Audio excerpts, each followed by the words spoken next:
Finalmente o Luffy, o Zoro e o Sanji vão lutar contra o Imu, só que eles não vão lutar sozinhos, porque o Loki vai lutar junto com eles e toda a tripulação do Hajurudin. O capítulo 1151 de One Piece começou de uma forma absurda, com o Dory e o Brog transformados em demônios, falando que eles admiravam o Jaru, que eles tinham respeito por ele e tudo mais, mas que agora passou a época dele, que eles iam passar por cima dele e que agora eles dois seriam os grandes reis de Elbaf. E no mesmo momento onde eles falam isso, alguns dos gigantes que estão ali com eles começam a falar que eles não são assim, que é pra eles voltarem ao normal e tudo mais. Só que nesse momento o Imu transforma um deles em um demônio. Então a gente percebe que o Imu não simplesmente transformou alguns ali, ele tá transformando uma galera dos gigantes em demônios. Que é legal porque tem um momento onde aparece um tabuleiro, onde a peça tá branca e depois ela vira uma peça preta, o que quer dizer que antes ele era um gigante normal e depois ele se tornou um demônio. Mais pra frente isso vai fazer um pouquinho mais de sentido. Mas o pior é que não é só os gigantes que estão se transformando em demônios, porque as crianças, no acordarem, elas viram os demônios. Então agora os pesadelos delas também estão se transformando em demônios. Então se já não bastasse ter os gigantes transformados em demônios, agora os pesadelos das crianças que tinham sido derrotados antes pelos gigantes foram ressuscitados pelo Kirigan. Então a gente não sabe exatamente se tem uma forma de derrotar esses pesadelos. Muito provavelmente é só derrotando ele. E aí nesse momento a gente vê a forma híbrida do Kirigan. E pelo que deu pra gente entender, ele é um homem-peixe, ou parece pelo menos ser um homem-peixe, não tenho certeza. Nessa forma híbrida dele a gente vê mais o rosto dele, porque ele tem a fruta mítica do dragão modelo Kirin. Então sim, existem várias frutas míticas do dragão, como por exemplo a do Kaido, só que a do Kirigan é do modelo Kirin. E o Kirin é basicamente uma criatura mitológica chinesa, que ele é a junção de vários animais ali, tipo na aparência, mas na mitologia ele traz bons presságios, ele é atribuído a líderes sábios e tudo mais, e assim...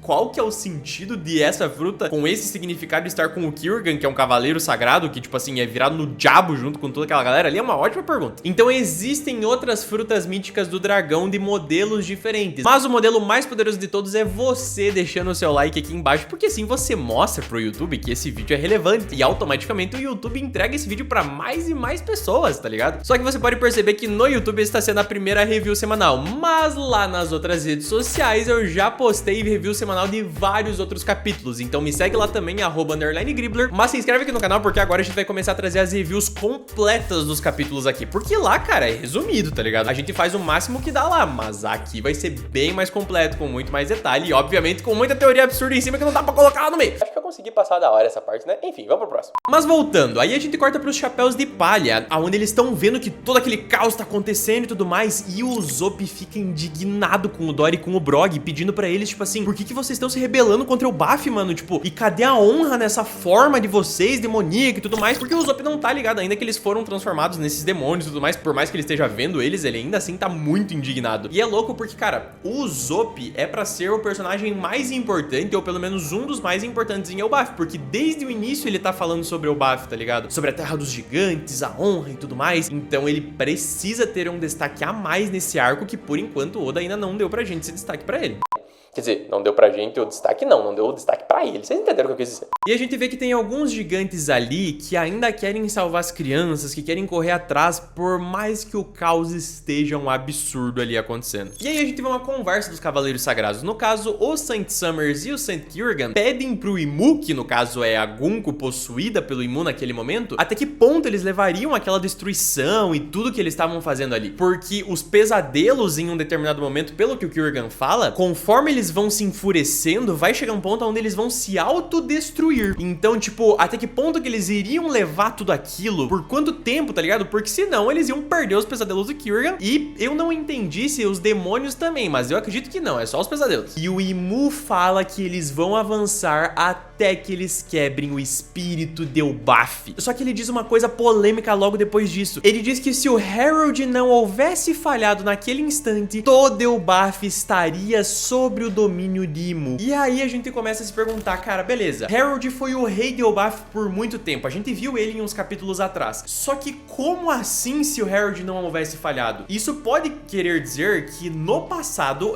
o Herald servia o Imu, talvez como uma daquelas 20 famílias que fundaram ajudaram o governo mundial ou alguma outra coisa nesse sentido, a gente não tem certeza, né? Eu acredito que não seja envolvendo essas famílias, mas ao mesmo tempo mostra pra nós que, putz, cara, o Harold serviu o Imu, tá ligado? Em algum determinado momento, ele falhou com o Imu, ou seja, ele traiu o Imu, talvez, e isso fez com que o Buffy não fosse mais dominada por ele, tipo, no final das contas, provavelmente o que aconteceu é que o Harold descobriu os planos malignos do Imu e, tipo, zarpou fora, tá ligado? Ou de alguma forma conseguiu poder pra lutar contra ele, cara, sei lá, velho. Mas o campo de teoria agora é enorme. Disso a gente corta toda essa parte e vai pro Chopper indo salvar o Gaban, porque no último capítulo o Gaban foi ferido pelo Imu com 3 flechas e nesse momento, no caso 3 flechas da Gunko, e nesse momento o Chopper pula junto com ele pra salvar ele. Aí o Chopper vai mais rápido e tudo mais, e no que ele cai, a gente finalmente vê o trio monstro, o Loki, o Hajuridin e a tripulação dele que estavam na parte do submundo. A gente vê eles tendo uma conversa onde o Hajuridin e o Loki estão brigando, porque você matou meu pai, porque não sei o que, blá blá blá, aquela caso de família, tá ligado? Chato pra caramba. E ao mesmo tempo, o Luffy fala que ouviu o Chopper caindo e que tinha mais alguém junto com ele que tava ferido. E a outra galera que tá junto com ele ali comenta que, tipo, sim, realmente, alguém caiu e tal, só que o Luffy começa a se perguntar, cara, como que eu sabia que era o Chopper que caiu? Tipo, como assim eu me liguei que era ele, tá ligado? Isso gera uma dúvida na nossa cabeça de, tipo, cara, será que o Luffy tem algum tipo de poder a mais ali no meio que a gente não percebeu? Talvez alguma coisa por conta do Gear 5? Nesse momento, uma parte deles vai até o Chopper pra buscar ele e o Gaban, e o Loki fica ali junto com a Gerd e com mais um outro gigante que eu não lembro exatamente qual que é. E aí eles pedem pro Loki se ele precisa de alguma coisa, ele fala que tem um pedido, mas a Gerd fala que eles não vão libertar ele. E nesse momento o Loki recebe uma ligação de um personagem chamado Moza, que aparentemente é um amigo que o Loki fez no submundo, porque na ligação ele fala que não vai mais conseguir falar com o Loki por um bom tempo, mas que ele agradece pelos momentos onde eles passaram conversando e tudo mais, e o Loki se preocupa, ele fica tipo, viu, o que aconteceu? Aquilo lá voltou, ou seja, teve alguma coisa que veio pra o Buffy que deu um sacode no Moza ou no Loki que deixou eles dois tenebrosos. E aí ele só fala que não iria mais conseguir falar com o Loki e desliga na cara dele. Então, tipo, quem é esse personagem? Qual é a importância dele, tá ligado? A Gerd até brinca com o Loki falando tipo assim, que bom que você encontrou um amigo no submundo, não sei o quê. E ele manda ela calar a boca e não falar pra ninguém sobre isso que ela ouviu. Aí a galera que foi lá buscar o Chopper e o Gaban chegam junto com ele. E aí nesse momento o Luffy fala assim, nossa, esse velho é meio famoso por aqui, porque ele ainda não tá ligado quem que é o Gaban, tá ligado? E aí ele elogia o Chopper por ter salvado o Gaban e o Chopper reage da melhor maneira possível, xingando o Luffy, ficando tipo todo felizinho por causa disso. E aí o Luffy descobre que o Scooper Gaban é o braço esquerdo do Rei dos Piratas, que ele fez parte da tripulação e tal, e comentam com o Luffy que provavelmente o Gaban era o terceiro mais forte na tripulação. Aí nesse momento é muito da hora, porque do nada o Gaban, tipo, ele tá meio que se tremendo assim, e você pensa, nossa, ele vai falar uma parada legal, tá ligado? Ele só aponta dele e fala assim, eu era o segundo. Cara, isso foi muito massa, porque foi meio que aquela rixa de Zoro e Sanji, tá ligado? O segundo e o terceiro mais forte e tudo mais, porque nesse sentido o Gaban seria meio que o Sanji e o Rayleigh seria meio que o Zoro. Então, cara, foi muito legal ver que o Oda, ele mantém essa disputa, não só ali entre os Chapéus de Palha, mas também na tripulação do Rei dos Piratas. E quando o Luffy descobre que ele fazia parte da tripulação do Rei dos Piratas, a primeira coisa que o Luffy pensa é, nossa, então o Shanks provavelmente conhecia ele, tá ligado? O Luffy é o maior fã do Shanks, assim, ó, de carteirinha, mano, isso certeza. Só que aí o Chopper começa a contar pro Luffy tudo o que aconteceu lá em cima, fala sobre as crianças estarem sendo raptadas e tudo mais, e quando ele vai contar alguma coisa a mais,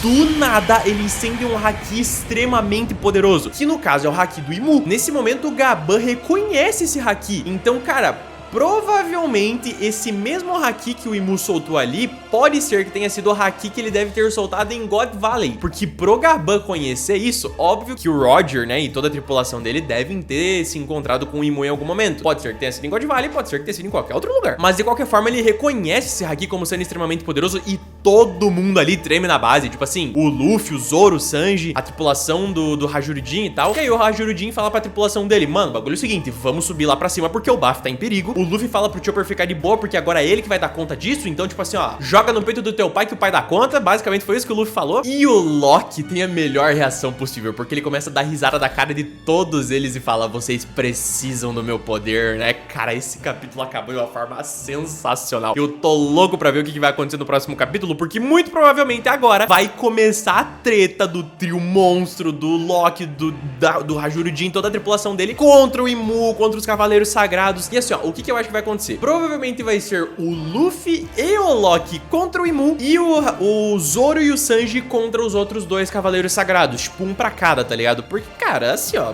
eles são extremamente absurdos e poderosos. Ou talvez o Zoro e o Sanji contra o Dory e o Brog, alguma coisa nesse sentido, os outros chapéus de palha contra os demônios e tudo mais. Cara, boa pergunta. Mas se você quiser saber o que vai acontecer nos próximos capítulos, se inscreve aqui no canal, porque agora a gente vai começar a trazer review semanal dos capítulos de One Piece. Infelizmente, a gente vai ter uma pausa na próxima semana, então essa semana agora não vai ter a review, mas na próxima semana, quando lançar o capítulo 1152, a gente vai estar aqui trazendo pra vocês tudo bem certinho, pode crer? Muito obrigado pela moral e tamo junto. Valeu!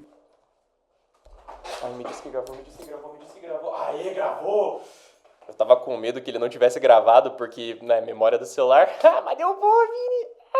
Dale, vou torar!